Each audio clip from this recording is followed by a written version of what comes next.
गोटे दिन सकाळे बापा मिट्टू आउ माँ मिट्टू खूब खुशी थिले कारण अनेक दिन परे माँ मिट्टू दुईटी अंडा देइथिला। बापा मिट्टू खुशी रे जंगल भितर मिठा बांटिला। माँ मिट्टू तार दुई अंडा को धरी शोइथिला। हठात से आखि खोली देखिला ता पाखरे ता अंडा नाही। ए कोन मो अंडा तो मो पाखरे थिला एबे कोन नाही किए मो अंडा नै गला एते बड़ क्षति मोर किए कला।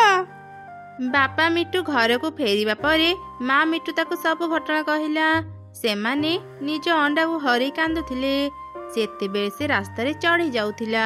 से दुई मिट्टू को कांद सुनी तांको घर को गला। कौन हैला मिट्टू भौणी तुमे माने एमिति कांदुच काहेकि? चढ़ी तते मोर दुख कथा कौन कहिबे।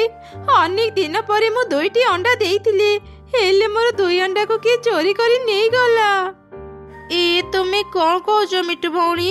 आम जंगल रे अंडा चोरी होउची ये तो बहुत विपदर कथा। आमको शीघ्र एक कथा चिल राजा को कहिबाको पड़िबो। जहा हेबार तो हेई गला एबे आउ कांदनी मिट्टू भौणी निजर ध्यान रख। एमिति कही चढ़ई सेठारु चली गला।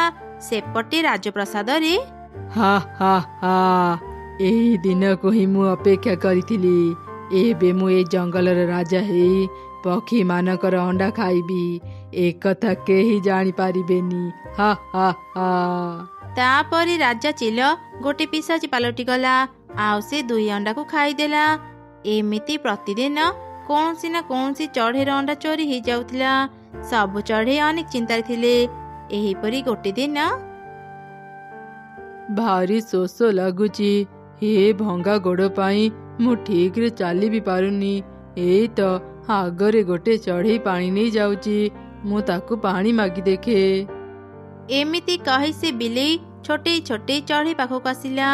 बिलेई को देखी तो चढ़ई खूब डरी गला। अरे बाप रे बिलेई बिलेई आम जंगल को बिलेई केमिति आसिला बंचाओ बंचाओ।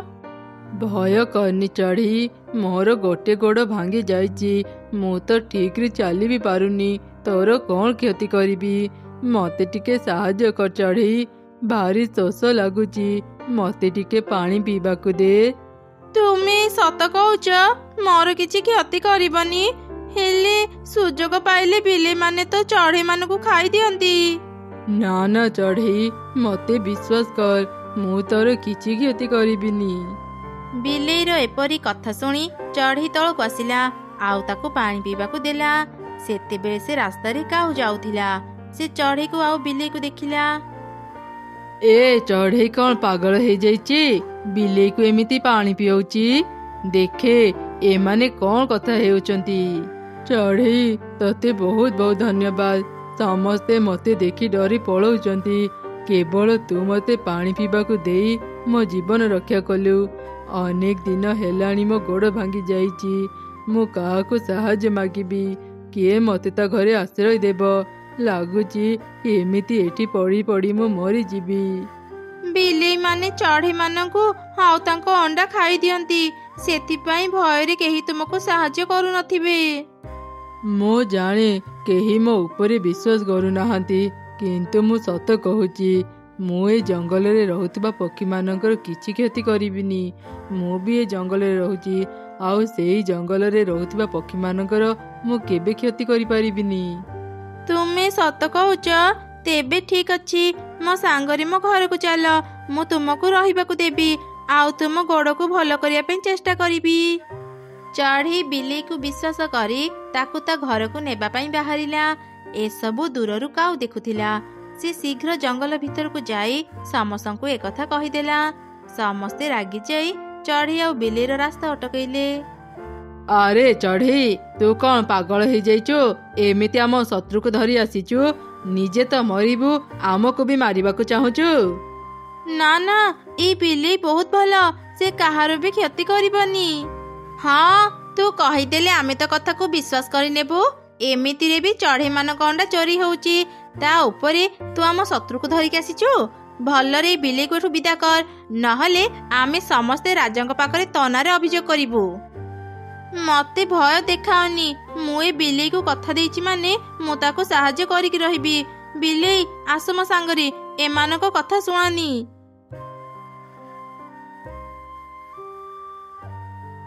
ଦେଖ ଦେଖ ଏ ଚଢ଼େଇ କେମିତି ଆମ ମୁହଁ ଉପରେ ଜବାବ ଦେଇ ଚାଲିଗଲା। ମତେ ତ ଲାଗୁଛି ଏଇ ଚଢ଼େଇ ଆଉ ବିଲେଇ ସାଙ୍ଗ ହେଇ ଆମ ଅଣ୍ଡା ଚୋରି କରୁଛନ୍ତି। ଆଜି ଆମକୁ ପ୍ରମାଣ ମିଳିଗଲା। ତମେ ମାନେ ଚିନ୍ତା କରନି, ମୁଁ ଏବେ ରାଜାଙ୍କ ପାଖକୁ ଯାଇ ତାଙ୍କୁ ସବୁ କଥା କହିବି। ସମସ୍ତେ କାଉ କଥାରେ ରାଜି ହେଲେ। ତାପରେ କାଉ ରାଜପ୍ରସାଦକୁ ଗଲା ଆଉ ରାଜା ଚିଲଙ୍କୁ ସବୁ ଘଟଣା କହିଲା। ଜଙ୍ଗଲ ଭିତରକୁ ବିଲେଇ କୋଉଠୁ ଆସିଲା? ଇଏ ଆଉ ସେଇ ବିଲେଇ ନୁହଁ ତ?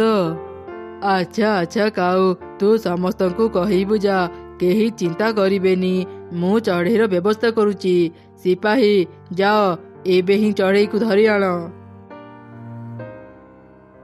ମନ ଦୁଃଖ କରନି ବିଲେଇ, ମୁଁ ଜାଣେ କେହି ବି ତୁମକୁ ଏ ଜଙ୍ଗଲରେ ଭଲ ପାଉନାହାନ୍ତି। ସମସ୍ତଙ୍କୁ କିଛି ଦିନ ସମୟ ଦିଅ। ଯେତେବେଳେ ସମସ୍ତେ ତୁମ ଭଲ ଗୁଣ ବିଷୟରେ ଜାଣିବେ ସମସ୍ତେ ତୁମକୁ ବିଶ୍ୱାସ କରିବେ। ଚଢ଼େଇ, ତୁ ତ କାମ ବନ୍ଦ କରି ଶୀଘ୍ର ମୋ ସାଙ୍ଗରେ ଆସେ। ମହାରାଜ ତତେ ଡାକିଛନ୍ତି। ମହାରାଜ ମତେ ଡାକିଛନ୍ତି? କିନ୍ତୁ କାହିଁକି? ସେ କଥା ମୁଁ ଜାଣିନି। ତୁ ଆଗ ରାଜାଙ୍କ ପାଖକୁ ଚାଲେ, ସେଠି ସବୁ ଜାଣିପାରିବୁ। ଆଚ୍ଛା ହଉ ଚାଲ। ବିଲେଇ ତୁମେ ଘରେ ଥାଅ, ମୁଁ ଶୀଘ୍ର ଆସୁଛି।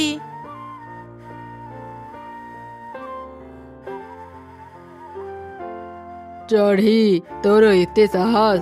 ତୁ ବିଲେଇ ସହ ସାଙ୍ଗ ହେଇଛୁ ଆଉ ତାକୁ ପୁଣି ନିଜ ଘରେ ଆଣି ରଖିଛୁ। ସମସ୍ତେ ତ ନାଁରେ ଅଭିଯୋଗ କରିଛନ୍ତି। ତୁ ଆଜି ହିଁ ବିଲେଇକୁ ତ ଘରୁ ବାହାର କରିଦେ। ଆପଣ ଏଇ ଜଙ୍ଗଲର ରାଜା, ସତ କି ମିଛ ମତେ କିଛି ନ ପଚାରି ମତେ ଶାସ୍ତି ଦେଉଛନ୍ତି। ମୁଁ ଆପଣଙ୍କୁ ଆଉ କଣ କହିବି? ଆପଣଙ୍କର ଯାହା ଇଚ୍ଛା ତାହା କରନ୍ତୁ। କଣ ହେଲା? ତୁ ମୋ ମୁହଁ ଉପରେ ଜବାବ ଦେଉଛୁ? ତେବେ ଠିକ ଅଛି, ତୁ ବି ଆଉ ଏ ଜଙ୍ଗଲରେ ରହିପାରିବୁନି। ସିପାହୀ ଯାଅ, ଚଢ଼େଇର ସବୁ ଜିନିଷ ବାହାର କରି ତା ଘରକୁ ତାଲା ମାରିଦିଅ। ତୁ ଯେତେ ଶୀଘ୍ର ପାରୁଛୁ ସେ ବିଲେଇକୁ ଧରି ଏ ଜଙ୍ଗଲ ଛାଡ଼ି ପଳା ଚଢ଼େଇ, ନହେଲେ ମୁଁ ତତେ ଜେଲରେ ବନ୍ଦୀ କରି ରଖିବି। ରାଜା ପାଖରୁ ଏମିତି କଥା ଶୁଣି ଚଢ଼େଇ ମନ ଦୁଃଖରେ କାନ୍ଦିଲା। ସେ ଘରକୁ ଫେରି ଆସିଲା ଆଉ ବିଲେଇକୁ ସବୁ କଥା କହିଲା। ସିପାହୀମାନେ ଚଢ଼େଇର ସବୁ ଜିନିଷ ବାହାର କରି ତା ଘରକୁ ତାଲା ମାରିଦେଲେ। ମୋ ପାଇଁ ସେ ଦୁଷ୍ଟ ରାଜା ତତେ ଅନେକ ଶାସ୍ତି ଦେଇଛି। ସେ କେବେ ଚଢ଼େଇ ମାନଙ୍କର ଭଲ ଚାହେଁନି। ସେ ଚଢ଼େଇ ମାନଙ୍କର କ୍ଷତି କରିବା ପାଇଁ ହିଁ ରୂପ ବଦଳି ଏଠି ରାଜା ହେଇ ରହୁଛି। ଏ ସବୁ ତୁମେ କଣ କହୁଛ ବିଲେଇ? ସେ ରାଜା ରୂପ ବଦଳି ଏଠି ରହୁଛି? ସେ କିଏ ଆଉ ତୁମେ ଏସବୁ କଥା କେମିତି ଜାଣିଲ? ମତେ ଆଜି ସବୁ କଥା କୁହ। ମୁଁ ହେଉଛି ଏ ଜଙ୍ଗଲର ପ୍ରକୃତ ରାଜା। ଦିନେ ଅମାବାସ୍ୟା ରାତିରେ ମୁଁ ରାଜପ୍ରସାଦର ଛାତ ଉପରେ ବୁଲୁଥିଲି। ସେହି ସମୟରେ ଗୋଟେ ଦୁଷ୍ଟ ପିଶାଚି ମୋ ପାଖକୁ ଆସିଲା ଆଉ କହିଲା ମୁଁ ଯଦି ତାକୁ ପ୍ରତିଦିନ ଗୋଟେ ଚଢ଼େଇ ଅଣ୍ଡା ଆଉ ଚଢ଼େଇ ମାନଙ୍କୁ ଖାଇବାକୁ ଦେବି ତା ବଦଳରେ ସେ ମୋତେ ଅନେକ ଧନରତ୍ନ ଦେବ। ମୁଁ ତା କଥାରେ ରାଜି ନ ହେବାରୁ ସେ ତା ଯାଦୁ ଶକ୍ତିରେ ମୋତେ ଗୋଟେ ବିଲେଇ କରିଦେଲା ଆଉ ତାପରେ ସେ ମୋ ରୂପ ନେଇ ଏଇ ଜଙ୍ଗଲର ରାଜା ହେଲା ଆଉ ଏବେ ସେ ସବୁ ଚଢ଼େଇଙ୍କର କ୍ଷତି କରୁଛି। ହେ ଭଗବାନ, ତା ମାନେ ଏତେ ଦିନ ହେଲାଣି ଆମେ ସେ ପିଶାଚିକୁ ଆମ ରାଜା ଭାବି ତାର ସବୁ କଥା ମାନୁଥିଲୁ। ଆମେ ଏବେ ଯୋଉ ବିପଦରେ ପଡିଛେ କେବଳ ପରି ହିଁ ଆମକୁ ସାହାଯ୍ୟ କରିପାରିବେ। ପରି ପ୍ରତ୍ୟେକ ପୂର୍ଣ୍ଣିମା ରାତିରେ ଆମ ଜଙ୍ଗଲକୁ ଆସନ୍ତି। ଆଜି ହେଉଛି ପୂର୍ଣ୍ଣିମା ରାତି। ପରି ଆଜି ଆମ ଜଙ୍ଗଲକୁ ଆସିବେ। ଆଉ ଡେରି କରନ୍ତୁନି ମହାରାଜ, ଚାଲନ୍ତୁ ଆମେ ଶୀଘ୍ର ପରିକୁ ଖୋଜିବାକୁ ଯିବା। କିଛି ସମୟ ପରେ ରାତି ହେଇଗଲା। ଚଢ଼େଇ ଆଉ ବିଲେଇ ପରିକୁ ଖୋଜିବାକୁ ଗଲେ। ଗୋଟେ ମାସ ପରେ ଯାଇ ମୁଁ ଏ ଜଙ୍ଗଲକୁ ଆସୁଛି। ମତେ ଆଜି ବହୁତ ଖୁସି ଲାଗୁଛି।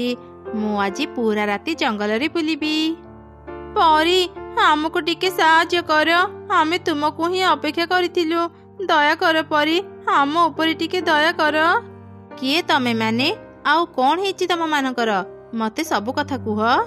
ଚଢ଼େଇ ସେ ପରିକୁ ସବୁ ଘଟଣା କହିଲା। ସେ ଦୁଷ୍ଟ ପିଶାଚିର ଏତେ ସାହସ, ଏ ଜଙ୍ଗଲରେ ରହି ସମସ୍ତଙ୍କୁ କଷ୍ଟ ଦେଉଛି। ମୁଁ ଆଜି ତାକୁ ଛାଡ଼ିବିନି। ସେ ଆଜି ତା ଭୁଲର ଦଣ୍ଡ ପାଇବ। ଚାଲ ଏବେ ହିଁ ତା ପାଖକୁ ଯିବା। ତାପରେ ସମସ୍ତେ ମିଶି ରାଜପ୍ରସାଦକୁ ଗଲେ ଆଉ ଦେଖିଲେ ପିଶାଚୀ ରାଜା ରୂପରେ ଶୋଇଛି। ପରୀ ତା ଯାଦୁ ଶକ୍ତିରେ ପିଶାଚୀକୁ ଧ୍ୱଂସ କରିଦେଲା। ରାଜା ଚିଲ ନିଜ ରୂପ ଫେରି ପାଇଲା। ଏ ସବୁ ଘଟଣା ସିପାହୀ ମାନେ ଦେଖୁଥିଲେ। ସେମାନେ ଜଙ୍ଗଲ ଭିତରକୁ ଯାଇ ସମସ୍ତଙ୍କୁ ସବୁ ଘଟଣା କହିଲେ। ଏବେ ମୋ କାମ ସରିଗଲା, ମୁଁ ଯାଉଛି, ତମେ ମାନେ ଭଲରେ ରୁହ। ଚଢ଼େଇ, ତୁ ଆଜି ମୋର ବହୁତ ବଡ଼ ଉପକାର କଲୁ। ତୋର ଏଇ ସାହାଯ୍ୟ ମୁଁ ଜୀବନ ସାରା ମନେ ରଖିବି। ତୋର ବୁଦ୍ଧି ଆଉ ସାହସ ପାଇଁ ଆଜିଠୁ ତୁ ମୋର ମନ୍ତ୍ରୀ। ଏବେ ତୁ ମନ୍ତ୍ରୀ ହେଇ ଏ ରାଜପ୍ରସାଦରେ ରହିବୁ। ଚଢ଼େଇ ଖୁସି ହେଇ ରାଜାକୁ ଧନ୍ୟବାଦ ଜଣାଇ ନିଜ ଜଙ୍ଗଲକୁ ଫେରିଲା। ସେତେବେଳେ ସବୁ ଚଢ଼େଇ ନିଜ ଭୁଲ ବୁଝିପାରି କ୍ଷମା ମାଗିବାକୁ ଆସିଲେ। ଚଢ଼େଇ, ତୁ ଆମକୁ କ୍ଷମା କରିଦେ। ଆମେ ପ୍ରକୃତ ସତ କଥା ନ ଜାଣି ତତେ ସନ୍ଦେହ କରିଛୁ। ହେଲେ ତୋ ପାଇଁ ହିଁ ଆମେ ସେ ଦୁଷ୍ଟ ପିଶାଚୀ ପାଖରୁ ରକ୍ଷା ପାଇଲୁ। ଆମର ଭୁଲ ପାଇଁ ଆମେ ସମସ୍ତେ ତତେ କ୍ଷମା ମାଗୁଛୁ। ଚଢ଼େଇ ସମସ୍ତଙ୍କୁ କ୍ଷମା କରିଦେଲା। ସେଦିନ ପରଠାରୁ ସବୁ ଚଢ଼େଇ ମିଳିମିଶି ଖୁସିରେ ରହିଲେ।